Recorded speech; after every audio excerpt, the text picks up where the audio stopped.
거대한 권력의 중심부인 중남해의 밤은 그 어느 때보다 깊고 무겁게 가라앉아 있습니다. 화려한 불빛 아래 숨겨진 침묵은 때때로 외침보다 더 강렬한 메시지를 전달하곤 합니다. 최근 베이징의 공기는 평소와 다른 기묘한 긴장감으로 가득 차 있습니다. 수십 년간 이어져 온 권력의 방정식이 무너지고 있다는 신호가 곳곳에서 감지되고 있기 때문입니다. 정치는 때로 보이지 않는 곳에서 일어나는 은밀한 움직임에 의해 결정되지만 그 파장은 대양의 파도처럼 거세게 몰아치기도 합니다. 지금 전 세계의 이목이 집중되고 있는 곳은 바로 중국 군부의 핵심 요직을 차지했던 인물들의 행방입니다. 중국 공산당 제20기 사중전회를 앞두고 들려온 한 줄기 소식은 단순한 소문을 넘어 거대한 폭풍의 전조가 되고 있습니다. 이미 당적과 군적을 박탈당한 것으로 알려진 전 중앙군사위원회 부주석 허웨이둥이 감금 상태에서 스스로 목숨을 끊었다는 소식이 전해졌습니다. 이 충격적인 정보는 과거 장유샤 부주석의 체포 소식을 가장 먼저 알렸던 것과 동일한 소식통으로부터 흘러나왔다는 점에서 그 무게감이 남다릅니다. 물론 폐쇄적인 구조를 가진 중국 내부의 소식을 외부에서 완벽하게 확인하기란 불가능에 가깝습니다. 하지만 지난 몇 년간의 흐름을 돌이켜보면 우리가 주목해야 할 지점이 명확해집니다.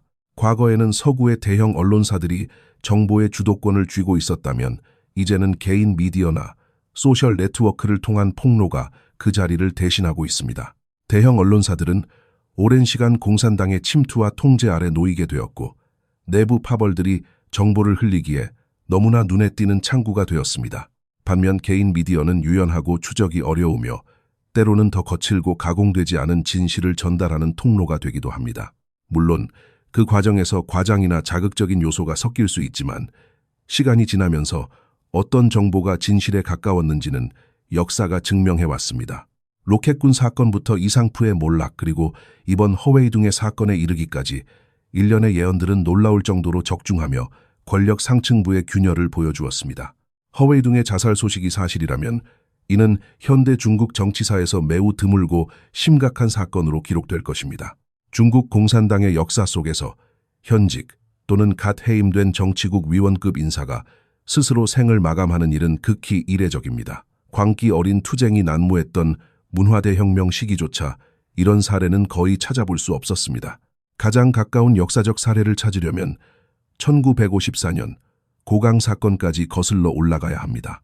당시 국가부주석이었던 고강은 심사 과정에서 극심한 압박을 견디지 못하고 자살을 선택했습니다. 그 이후로 군부의 거물이었던 임표가 비행기 추락으로 사망하거나 2017년 장양 총정치부 주석이 자택에서 목동을 매 자살한 사건 정도가 비슷한 궤를 같이 합니다. 이러한 고위직 인사의 자살은 단순한 개인의 비극을 넘어 체제 전체의 거대한 공포를 확산시킵니다. 정치국 위원이라는 직함은 그동안 일종의 면책 특권이자 안전을 보장하는 최후의 보루로 여겨졌습니다. 하지만 그 보호막이 찢어지고 가혹한 신문과 가족에 대한 협박이 이어질 때 그들도 한 명의 나약한 인간에 불과하다는 사실이 만천하에 드러나게 됩니다.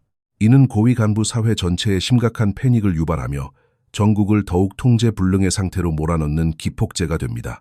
정보의 진위 여부를 떠나 이런 소문이 돌고 있다는 것 자체가 이미 권력의 핵심부가 얼마나 불안정한지를 반증하는 셈입니다. 장양의 사례를 보면 당시 관영 매체는 그가 자살함으로써 당의 처벌을 회피하려 했다며 강력하게 비난하는 보도를 냈습니다. 허웨이둥 역시 만약 이 세상에 없다면 당국은 어떤 방식으로든 이를 활용하거나 혹은 철저히 은폐하려 할 것입니다. 하지만 시간이 흘러도 그의 생사나 범죄 사실에 대한 구체적인 보도가 나오지 않는다면 소문은 사실로 굳어질 가능성이 큽니다. 현재 모든 시선이 장유샤와 유진리에 쏠려 있지만 허웨이둥의 실종과 자살설은 시진핑 주석의 군부 장악 전략에 치명적인 약점을 드러내고 있습니다. 그것은 바로 절차적 정당성의 상실입니다. 본래 허웨이둥과 같은 고위 장성을 처리할 때는 군기사위원회의 조사 보고를 토대로 정치국 전체 회의를 거쳐 당내 의견을 수렴하는 것이 관례였습니다. 이러한 과정은 당 내부의 합의를 보여주는 동시에 통제 가능한 범위 내에서 숙청을 진행하고 있음을 대내외에 알리는 절차였습니다. 하지만 이번에는 그런 공식적인 과정이 생략된 채 국방부에 의해 전격적으로 발표되었습니다. 이는 시진핑 주석이 정치국이라는 좁은 원안의 사람들조차 신뢰하지 못하고 있음을 시사합니다. 공식 회의를 생략하고 서면으로 의견을 강요하거나 사후 추인하는 방식은 그만큼 권력의 기반이 위태롭다는 신호이기도 합니다. 결국 이러한 폐쇄적인 흑막 정치는 더 많은 유언비어를 양산하는 토양이 됩니다. 권력이 투명성을 잃고 어둠 속으로 숨어들수록 사람들은 그 어둠 속에 무엇이 있는지 상상하게 마련입니다. 허웨이둥의 죽음이 사실이든 아니든 이미 그는 시진핑 주석이 쌓아온 권력의 공고함에 커다란 균열을 냈습니다. 규칙을 앞세우며 정치를 평정하려 했던 지도자가 스스로 규칙을 파괴하고 절차를 무시할 때 그가 서 있는 대지는 조금씩 무너져 내리기 시작합니다. 권력은 총구에서 나온다는 마르크스주의의 진리를 신봉하는 지도자에게 그 총구가 자신을 향할지도 모른다는 불안감은 평생을 따라다니는 그림자와 같습니다. 과거 마오쩌둥이나 덩샤오핑 같은 지도자들은 스스로가 군사적 업적을 가진 인물들이었습니다. 그들은 군의 생리를 잘 알았고 군대 역시 그들의 권위를 존중했습니다. 하지만 전쟁 경험이 전무하고 단 하루의 군 생활도 제대로 해보지 않은 현 지도자에게 군을 통제하는 일은 마치 야생마를 길들이는 것과 같은 고된 작업일 것입니다. 그는 끊임없는 숙청과 조직 개편을 통해 군권을 장악하려 했지만 10년이 넘는 세월이 흐른 지금도 군대 내부에는 여전히 자신만의 파벌을 만들고 명령에 저항하는 세력들이 존재하고 있습니다. 허웨이둥의 사건은 바로 이 끝없는 투쟁의 역사 속에서 발생한 가장 최신이자 가장 비극적인 단면이라 할 수 있습니다. 권력의 작동 방식에서 절차는 단순한 형식이 아닙니다. 그것은 체제의 안정을 유지하는 골격이자 지도자가 자신의 결정을 정당화하는 방패와도 같습니다. 하지만 최근 허웨이둥을 처리하는 과정에서 나타난 징후들은 중국 공산당이 수십 년간 지켜온 내부 규칙이 심각하게 훼손되었음을 적나라하게 보여줍니다. 과거 서재후나 곽배공 같은 거물급 장성들을 숙청할 때 시진핑 주석은 오히려 매우 철저하게 당내 절차를 따르는 모습을 보였습니다. 당시 관영 매체들은 중앙군사위원회 기사위원회의 조사 보고서가 정치국 회의에 제출되었고 모든 위원이 동의하여 당적 박탈과 사법 이첩이 결정되었다는 사실을 상세히 보도했습니다. 이는 시진핑 주석의 결단이 개인의 독단이 아니라 당 전체의 일치된 의사임을 대내외에 과시하기 위한 고도의 정치적 장치였습니다. 하지만 허웨이둥의 경우는 모든 면에서 이례적입니다. 작년 10월 그와 다른 8명의 상장들에 대한 군적 및 당적 박탈이 발표될 때 그 어디에서도 정치국이 전문적인 회의를 열어 범죄 사실을 심의했다는 기록을 찾을 수 없습니다. 국방부가 직접 나서서 결과를 공표하는 방식은 마치 군사재판의 결과만을 통보하는 것처럼 보였습니다. 정치국 위원이라는 직위의 무게를 고려할 때 이는 정상적인 국가 운영 시스템이 멈췄음을 의미합니다. 당의 규칙에 따르면 정치국 위원의 처벌은 반드시 전체 회의의 투표를 거쳐 합의를 도출해야 하며 이후 중앙위원회 전체 회의에서 이를 추인받아야 합니다. 이러한 복잡한 과정을 거치는 이유는 그만큼 고위직에 대한 처분이 체제 전체에 미치는 파장이 크기 때문입니다. 시진핑 주석이 이러한 공식 절차를 건너뛰고 바로 결론을 내놓은 배경에는 무엇이 있을까요? 이는 그가 현재의 정치국 위원들, 즉 자신을 가장 가까이에서 보필해야 할 20여 명의 핵심, 엘리트 그룹조차 신뢰하지 못하고 있다는 반증입니다. 회의를 열어 토론을 거치고 투표를 진행하는 과정에서 예상치 못한 반발이나 이견이 나올 가능성을 원천적으로 차단하려 한 것입니다. 대신 그는 서면으로 의견을 묻거나 최고 위층 소수만이 결정한 사항을 하달하는 방식을 선택했습니다. 소위 생리조성수반, 즉 생쌀이 이미 밥이 되어버린 상황을 만들어 다른 이들이 이의를 제기할 틈을 주지 않는 기정사실화 전략입니다. 이는 통치자가 시스템을 활용하는 것이 아니라 시스템을 회피하고 있음을 보여주는 대목입니다. 이러한 변화는 중남해의 의사결정 구조가 점점 더 어두운 흑막 속으로 숨어들고 있음을 의미합니다. 투명성이 사라진 권력은 외부의 시선뿐만 아니라 내부의 견제로부터도 자유로워지려 합니다. 2025년 8월과 9월에 열린 정치국 회의 보도문을 아무리 훑어봐도 허웨이둥에 대한 언급은 단 한 글자도 나오지 않았습니다. 당시에만 해도 그는 여전히 공식 석상의 모습을 드러낼 수 있는 직위를 유지하고 있었습니다. 그런데 불과 한 달 만에 모든 절차를 무시한 채 몰락이 선포되었습니다. 이는 권력의 행사가 예측 불가능한 영역으로 들어섰음을 뜻하며 내부 구성원들에게는 언제든 자신도 같은 운명을 맞이할 수 있다는 극심한 공포를 심어줍니다. 공포는 복종을 이끌어내지만 결코 진심 어린 충성을 만들어내지는 못합니다. 절차적 정당성을 잃어버린 숙청은 언젠가 자신에게 돌아올 칼날이 될 수 있습니다. 시진핑 주석은 늘 규율과 규칙을 강조하며 고전을 인용해 통치의 발음을 설파해 왔습니다. 하지만 정작 가장 중요한 순간에 스스로가 만든 기준을 무너뜨리는 모순을 범하고 있습니다.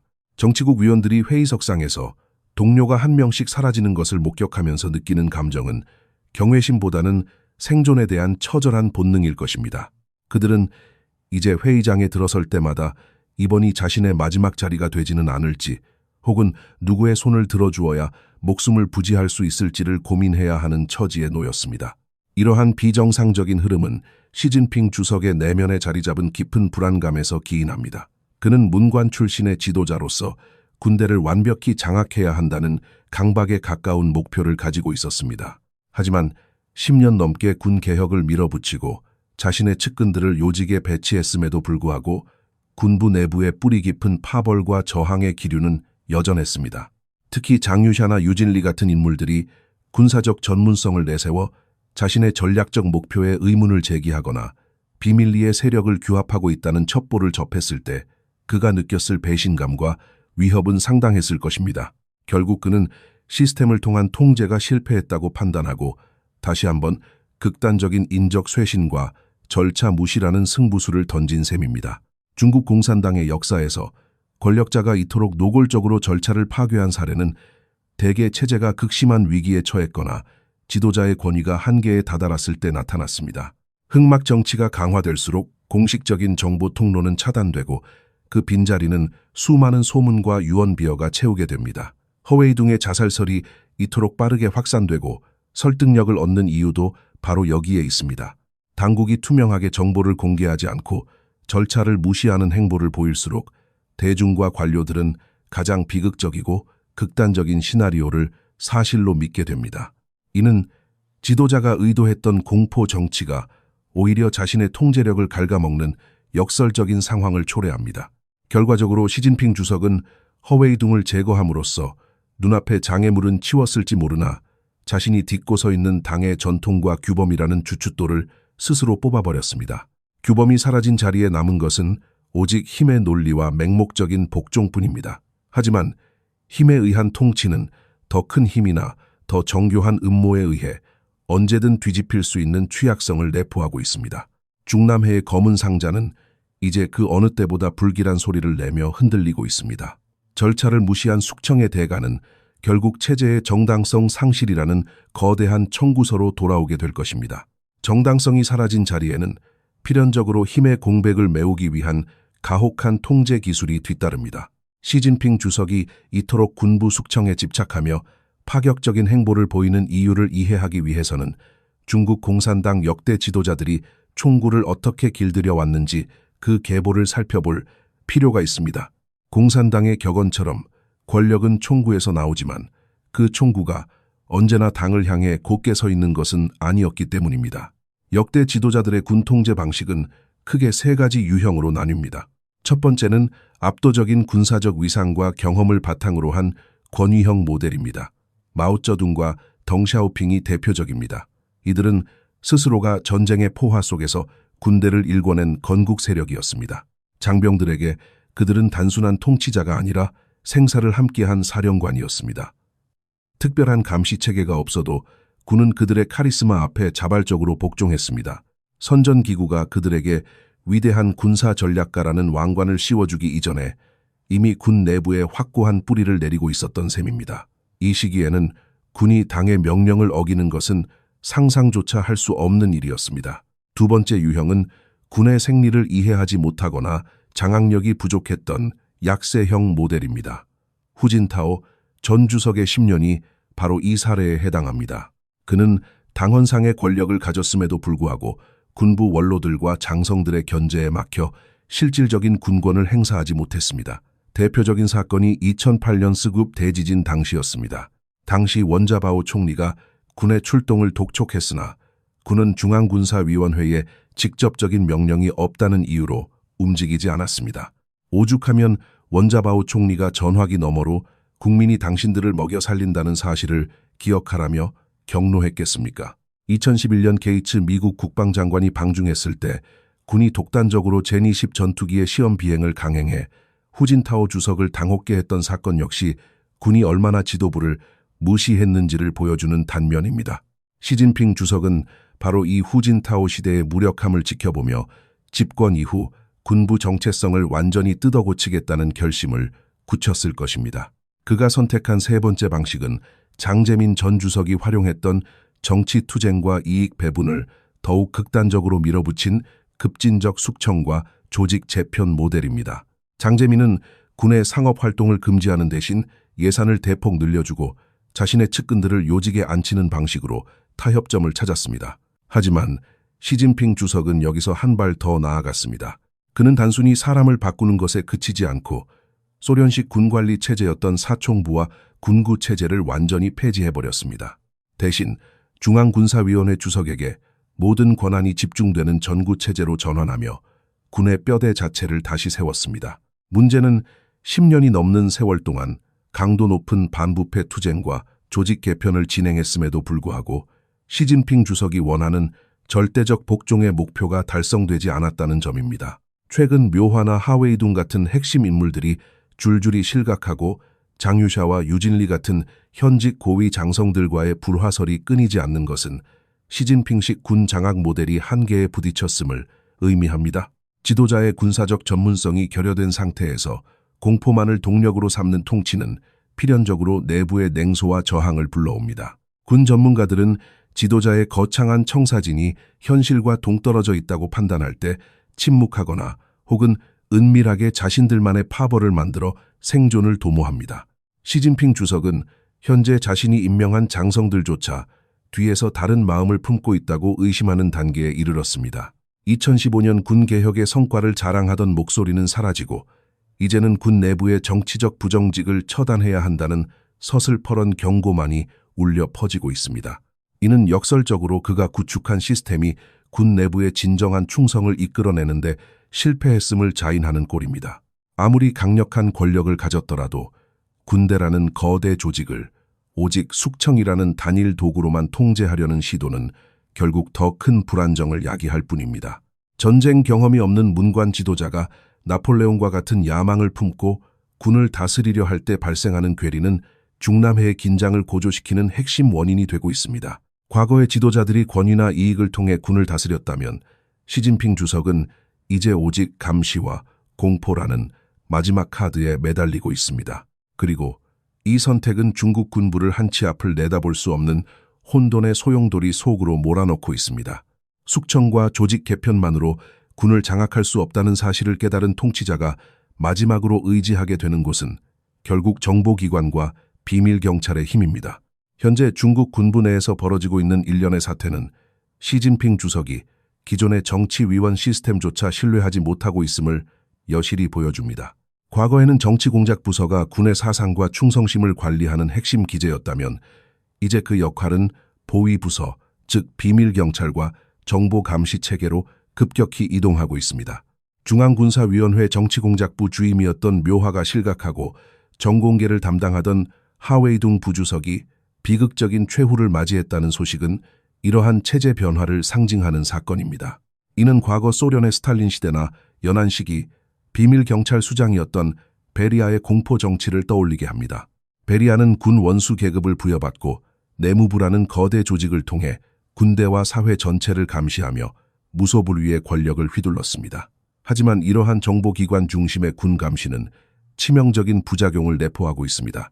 정보기관이 단순한 정보 수집을 넘어 군의 생사를 결정하는 감시자로 군림하게 될 때 정보의 진실성은 가장 먼저 파괴됩니다.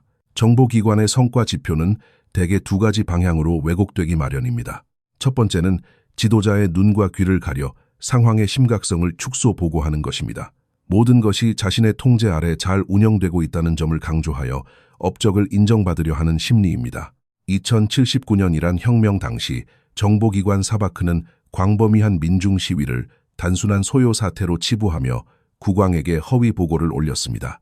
결과적으로 국왕은 사태의 심각성을 오판하여 골든타임을 놓치고 왕좌에서 쫓겨나야 했습니다. 반대로 실적을 올리기 위해 작은 사건을 거대한 반당 음모로 부풀리는 경우도 발생합니다. 주변 인물들을 서로 감시하고 밀고하게 하여 가공의 적을 만들어내는 방식입니다. 1930년대 소련의 대숙청 시기가 바로 이 길을 걸었습니다. 이러한 환경에서 관료와 장성들은 살아남기 위해 오직 지도자가 듣고 싶어하는 말만 하게 되며 이는 지도자의 고립과 오판을 가속화합니다. 최근 해방군보가 보여준 기묘한 태도 변화는 이러한 내부의 긴박한 움직임을 뒷받침합니다. 1월 말 정치국 회의가 열린 직후 해방군보는 사흘 연속으로 장유샤 부주석을 겨냥한 강도 높은 비판 기사를 쏟아냈습니다.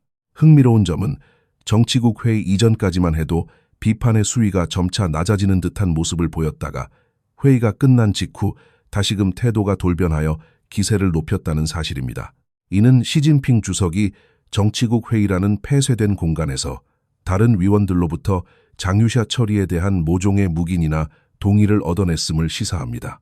회의장에 모인 위원들은 옆자리의 동료가 사라지는 것을 목격하며 자신의 생존을 위해 지도자의 결단에 고개를 숙였을 것입니다.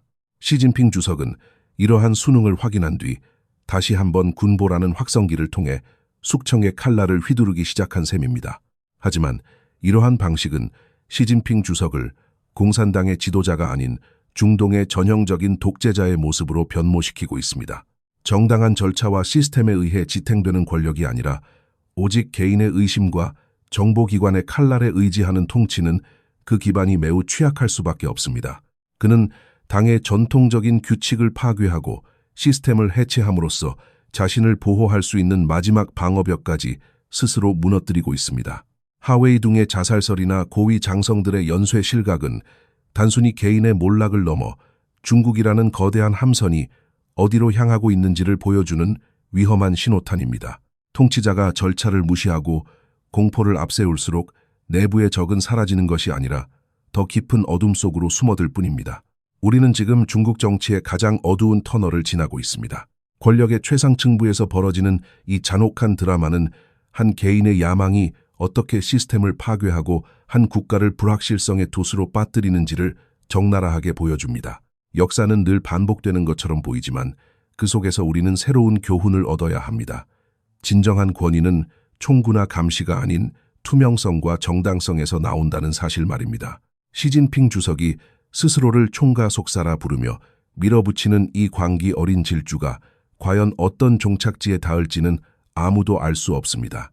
다만 분명한 것은 그 과정에서 수많은 희생자가 발생하고 있으며 그 희생은 고위 관료들뿐만 아니라 체제 전체의 신뢰라는 더 큰 가치를 앗아가고 있다는 점입니다. 지금 이 순간에도 중남해의 담장 너머에서는 우리가 상상하기 힘든 치열한 암투가 벌어지고 있을 것입니다. 허웨이둥의 죽음이 사실이라면 그것은 누군가에게는 공포의 시작이 될 것이고 누군가에게는 새로운 기회가 될 수도 있습니다. 하지만 평범한 사람들에게 필요한 것은 권력의 승자가 누구냐가 아니라 이 혼란이 언제쯤 멈추고 안정을 찾을 수 있느냐는 질문일 것입니다. 진실은 시간이 지나면 언젠가 밝혀지기 마련입니다. 지금 우리가 목격하고 있는 이 거대한 균열이 중국의 미래를 어떤 방향으로 뒤바꿔 놓을지 우리 모두 냉정한 시선으로 지켜봐야 할 때입니다. 여러분은 이 끊임없는 숙청의 고리와 무너져가는 규칙들을 보며 어떤 생각을 하셨나요? 역사의 수레바퀴는 멈추지 않고 돌아가며 오늘의 비극은 내일의 또 다른 기록이 될 것입니다.